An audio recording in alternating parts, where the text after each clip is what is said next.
नमस्कार, मैं हूं शम्स ताहिर खान और आप देख रहे हैं वारदात। टाटा नगरी जमशेदपुर में तालाब में तैरती हुई एक लड़की की लाश मिलती है, लेकिन लाश की हालत ऐसी थी कि उसकी शिनाख्त बेहद मुश्किल। इसी दौरान पुलिस को पता चलता है कि करीब 5 दिन पहले इसी शहर में एक लड़की गायब हो गई। लेकिन हैरत की बात यह थी कि उस लड़की के घर वालों ने उसकी गुमशुदगी की रिपोर्ट पुलिस में नहीं लिखाई। इसके बाद पुलिस अपनी तफ्तीश आगे बढ़ाती है।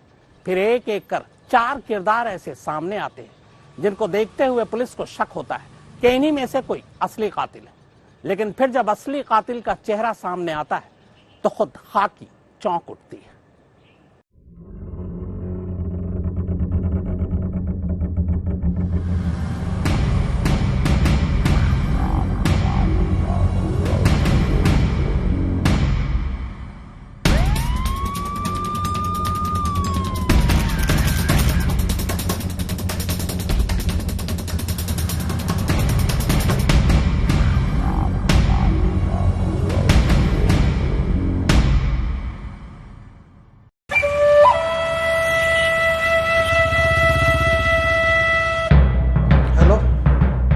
पिछले कुछ रोज से झारखंड के टेल्को इलाके में तैनात एक पुलिस वाला होकर भी परेशान था। कोई उसे लगातार ब्लैकमेल कर रहा था, इस बात की परवाह किए बिना कि वो पुलिस में है। कुछ तो ऐसा उसके पास था जिसके खौफ में वो पुलिस वाला उस ब्लैकमेलर के दबाव में था।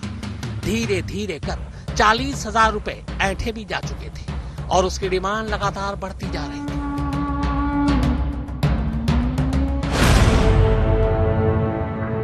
इसी बीच अचानक उसी इलाके के एक तालाब पर तैरती प्लास्टिक की बोरी में बंद एक लाश मिलती है। लाश में तालाब का पानी इस कदर भर चुका था कि वो फूलकर इस हाल में पहुंच गई कि उसे पहचान पाना भी मुश्किल हो रहा था। वो पुलिस वाला उसी थाना इलाके में काम करता था जहां ये लाश मिली, लेकिन सवाल ये था कि ये लाश किसकी थी। जांच जैसे जैसे आगे बढ़ी तो पता चला कि लाश 30-32 साल की लड़की की है। साफ नजर आ रहा था कि यह मामला कत्ल का था और लाश को निपटाने की नीयत से उसे प्लास्टिक की बोरी में बंद कर तालाब में फेंका गया। मगर ये लाश थी किसकी, ये पता लगा पाना मुश्किल था, क्योंकि लाश की हालत बेहद बुरी थी। मरने वाली लड़की के कपड़े से साफ जाहिर हो रहा था कि वो ठीक ठाक घर से हो सकती है।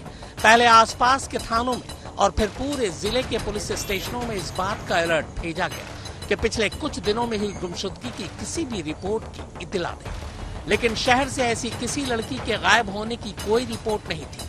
मुमकिन था कि लड़की जमशेदपुर के बाहर की रहने वाली हो और कत्ल के बाद लाश यहां लाकर तालाब में फेंक दी गई हो। जाहिर है मामला पेचीदा था, लिहाजा पुलिस के सामने इस मामले से जुड़ी जानकारी को इकट्ठा करना एक चुनौती। के अंतर्गत तार कंपनी का एक तालाब है। उस तालाब में एक बैग मिला। उस बैग में 2 अंगुलियां दिखाई दी। जब इसकी सूचना जमशेदपुर पुलिस को मिली तो तत्काल इन्होंने बैग को बाहर निकलवाया, उसको चेक किया तो उन्होंने पाया कि एक महिला की डेड बॉडी उसमें है, जो कि थोड़ी डिकम्पोज्ड अवस्था में है। पुलिस को पहली लीड मिली, जो आधी अधूरी जरूर थी, लेकिन कम से कम इस मामले की शुरुआत करने के लिए काफी थी। पता चला कि शहर के साउथ पार्क के पॉश इलाके से पिछले 5 दिनों से इसी उम्र की एक लड़की अपने घर से गायब है, लेकिन उसके घर वालों ने उसकी गुमशुदगी की रिपोर्ट थाने में दर्ज नहीं करवाई। 12 नवंबर को ये लड़की अपने किसी दोस्त से मिलने की बात कहकर घर से रात के वक्त निकली थी और फिर लौटी नहीं। तो सवाल ये था कि घर से कोई लड़की गायब हो और उसके घर वाले बेचैन न हो, पुलिस में रिपोर्ट तक न लिखाएं, घर से किसी ने इस सिलसिले में कंप्लेंट तक नहीं दी। हालांकि जब पुलिस ने इस लड़की के घर वालों को बुलाकर लाश की तस्दीक करवाई तो उन्होंने अपनी बेटी को पहचान लिया। फिर मैं जब टेल्को थाना में गई तो फिर बोला गया कि ये मतलब वहां पे है, डेड बॉडी एमजीएम में है, एमजीएम में रखा गया। तो फिर हम एमजीएम गए, एमजीएम में जा करके फिर मतलब देखे तो हमें फेस से बिल्कुल भी नहीं समझ में आया कि दीदी है। फेस से बिल्कुल भी नहीं पता चल रहा था, फेस एकदम डिकम्पोज हो गया था और एकदम पहचान में ही नहीं आ रहा था। अगर हमने उसे पहचाना है तो सिर्फ उसके ऑर्नामेंट से पहचाना है। पता चला कि मरने वाली लड़की का नाम वर्षा उर्फ त्रिशा पटेल था।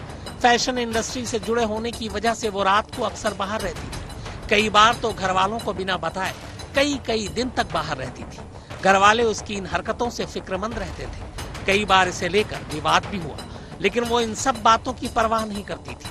12 नवंबर की रात भी करीब 8:30 बजे वो घर से निकली थी, लेकिन इसके बाद लौट कर नहीं आई। पुलिस को यह बात हजम नहीं हो रही थी कि किसी परिवार की लड़की पिछले 5 दिनों से लापता है और उस परिवार ने गुमशुदगी की रिपोर्ट तक दर्ज कराने की जहमत नहीं उठाई। पुलिस का पहला शक अब परिवार पर था। घर के तमाम लोगों से पूछताछ शुरू हुई, मगर इस पूछताछ से पुलिस को एक ऐसी बात पता चली जिसने उसकी शक की सुई को कहीं और घुमा दिया। किसी की घर की बेटी तकरीबन हफ्ते भर से गायब हो और घर वाले अपनी बेटी की गुमशुदगी की एक अदद रिपोर्ट तक न लिखवाएं तो हैरान होना लाजमी है। वर्षा की गुमशुदगी के मामले में कुछ ऐसा ही था। पुलिस वाले उसके घर वालों के रवैये से हैरान थे, लेकिन घर वालों ने रिपोर्ट न लिखवाने की जो वजह बताई वो भी कम चौंकाने वाली नहीं थी। घर वालों ने कहा कि उन्होंने अपनी बेटी की तस्वीरें पुलिस को इसलिए नहीं दी क्योंकि उन्हें लगता था कि तस्वीरें सार्वजनिक होने पर उनकी बेटी की बदनामी हो सकती है। वर्षा दरअसल शादीशुदा थी। कुछ साल पहले विशाल मेहता से उसकी शादी हुई थी, लेकिन शादी के कुछ ही वक्त बाद दोनों में अनबन होने लगी। हालात यहाँ तक आ पहुंचे कि दोनों एक दूसरे से अलग हो गए। विशाल वर्षा से तलाक चाहता था क्योंकि वो अब किसी और से प्यार करने लगा था, लेकिन दोनों में अभी तक तलाक नहीं हुआ था। ये बात जरूर थी कि दोनों अलग अलग रह रहे थे। कुछ वक्त पहले ही वर्षा को पता चला कि उसके पति विशाल ने उसे तलाक दिए बिना ही दूसरी शादी कर ली। ये एक तरह से गैर कानूनी है। पुलिस को अब इस कत्ल की वारदात में विशाल के ऊपर शक करने के अलावा कत्ल का मकसद भी नजर आने लगा। तफ्तीश में पुलिस को यह भी पता चला कि विशाल से अलग रहने के दौरान वर्षा के कई दोस्त बने। वर्षा के नए नए बने दोस्तों की फहरिस्त बेहद लंबी थी, लेकिन पिछले कुछ दिनों से जिमी नाम के लड़के से उसकी दोस्ती काफी बढ़ गई थी। पुलिस अब विशाल के अलावा जिमी को भी खंगालने लगी, लेकिन सवाल ये था कि विशाल के पास तो कम से कम कत्ल का मकसद था, पर जिमी के पास इस कत्ल का क्या मकसद हो सकता है? अब ले देकर पुलिस के पास एक आखिरी रास्ता बचा था, सीडीआर यानी कॉल डिटेल रिकॉर्ड, क्योंकि वर्षा के मोबाइल फोन का सीडीआर ही बता सकता था कि मरने से पहले उसकी आखिरी लोकेशन क्या थी और उसने आखिरी बार किससे बात की। पुलिस के हाथ जब वर्षा की सीडीआर रिपोर्ट लगी तो पुलिस और चकरा गई। पता चला कि वर्षा के परिवार वाले और उसके पति विशाल पर जो शक वो अब तक करती आ रही थी वो बेवजह थी। लिहाजा शक के दायरे से 3 किरदारों में से वर्षा के परिवार वाले और उसके पति विशाल का नाम अब बाहर कर दिया गया। जिमी अभी भी पुलिस के शक के घेरे में था। हाँ, मगर इस दायरे में अब आया एक नया नाम। यह नाम था धर्मेंद्र सिंह का। यह नाम चौंकाने वाला था क्योंकि धर्मेंद्र सिंह खुद एक पुलिस वाला था। वो शहर के साकची थाने में एएसआई यानी असिस्टेंट सब इंस्पेक्टर के पद पर तैनात था। सीडीआर से पता चला कि पिछले कुछ महीनों में वर्षा की जिन 2 लोगों से सबसे ज्यादा बात हो रही थी वो जिमी और धर्मेंद्र था। लेकिन सवाल ये था कि वर्षा एक पुलिस वाले से क्यों बात कर रही थी? क्या वो किसी मुश्किल में थी? हालांकि जब पुलिस ने धर्मेंद्र और जिमी से पूछताछ की तो दोनों ने खुद को वर्षा की मौत से बेखबर बताया। जिमी से तो पुलिस ने आमने सामने की पूछताछ की, लेकिन धर्मेंद्र सिंह से पुलिस को फोन पर पूछताछ करनी पड़ी क्योंकि वो छुट्टी पर बिहार गया हुआ था। मामले की संजीदगी को देखते हुए धर्मेंद्र को फौरन जमशेदपुर बुलाया गया। इस बीच पुलिस ने जिमी और एसआई धर्मेंद्र सिंह की सीडीआर निकलवाने की प्रक्रिया भी शुरू कर दी। जिमी और धर्मेंद्र की सीडीआर आते ही जब उसे बारीकी से जांचा गया तो पुलिस दंग रह गई। गुमशुदगी वाले दिन से लेकर वर्षा के मोबाइल फोन के बंद होने तक धर्मेंद्र और वर्षा की न सिर्फ फोन पर कई बार बातचीत हुई, बल्कि 12 नवंबर की रात को धर्मेंद्र और वर्षा के मोबाइल फोन की लोकेशन शहर के टेल्को इलाके में ही मिली। यह अपने आप में इस बात का सबूत था कि वर्षा अपनी जिंदगी की आखिरी घड़ी में धर्मेंद्र के साथ थी। 2 संदिग्धों से पूछताछ करना शुरू किया। उसमें से एक हमारे जमशेदपुर पुलिस के असिस्टेंट सब इंस्पेक्टर हैं। वो उस वक्त छुट्टी पे गए हुए थे, तो उनको लाके पूछताछ किया और उनके द्वारा जो जवाब दिए गए उनको वेरीफाई किया। तो फाइनली पुलिस को कल उन्होंने बताया कि उन्होंने ही इस महिला की हत्या की थी।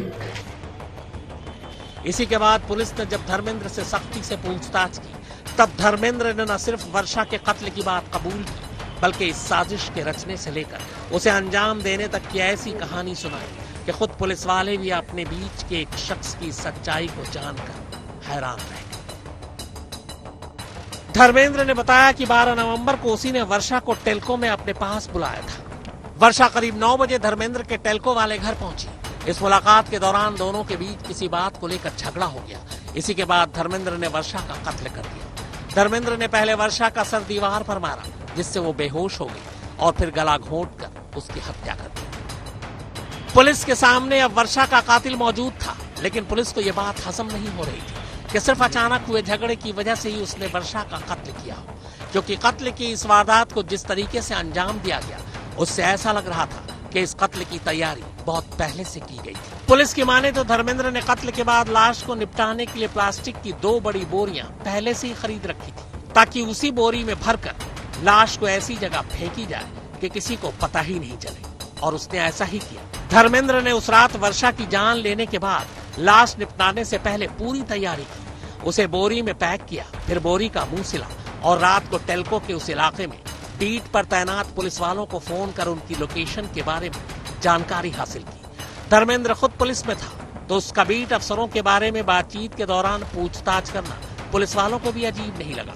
लेकिन असल में धर्मेंद्र पुलिस वालों की लोकेशन पता कर लाश निपटाने के दौरान पकड़े जाने से बचना चाहता था।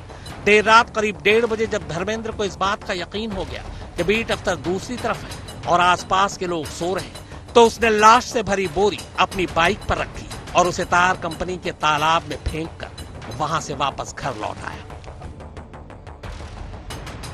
लोगों को शक न हो इसलिए अगले दिन वो काम पर भी गया, और फिर इसके 1 दिन बाद वो छुट्टी पर आरा बिहार चला गया, जिसके लिए उसने पहले से अर्जी दे रखी थी, यानी एक प्री प्लान मर्डर था। लेकिन सवाल अब भी अपनी जगह ये कायम था कि आखिर धर्मेंद्र ने वर्षा का कत्ल क्यों किया।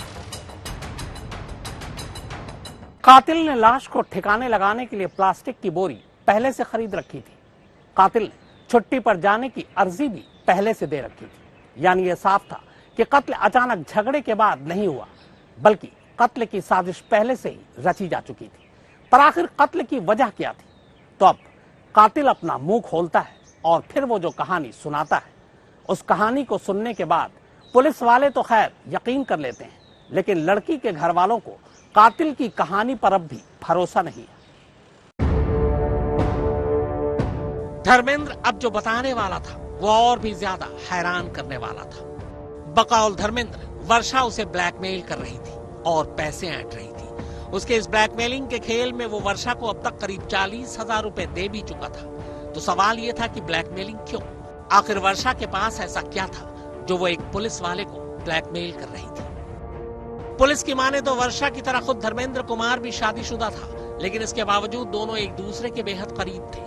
इसी नजदीकी का फायदा उठाकर वर्षा न सिर्फ धर्मेंद्र से रुपए की वसूली कर रही थी, बल्कि उसके पास धर्मेंद्र की कुछ ऐसी तस्वीरें और वीडियो भी मौजूद थे जिन्हें वो सोशल मीडिया पर डालने और उसके परिवार को भेज देने की धमकी दे रही थी। वर्षा के घर वाले धर्मेंद्र को कातिल तो मानते हैं, लेकिन उन्हें धर्मेंद्र की ब्लैकमेलिंग की थ्योरी पर यकीन नहीं है। पुलिस अपनी फाइनल रिपोर्ट से पहले घर वालों के शक के आधार पर मामले की तफ्तीश कर रही है। बेमेल रिश्तों और ब्लैकमेलिंग की वजह से हुए एक लड़की के कत्ल के इस मामले को पुलिस ने सुलझा तो लिया है, लेकिन एक कातिल के तौर पर एक पुलिस वाले की साजिश देखकर हर कोई हैरान है, क्योंकि एक पुलिस वाले को कम से कम इतना तो पता होता ही है कि गुनहगार चाहे जितना भी जोर लगा ले, आखिरकार वो पकड़ा ही जाता है। अनूप सिन्हा के साथ सुप्रतिम बैनर्जी, जमशेदपुर, आज तक।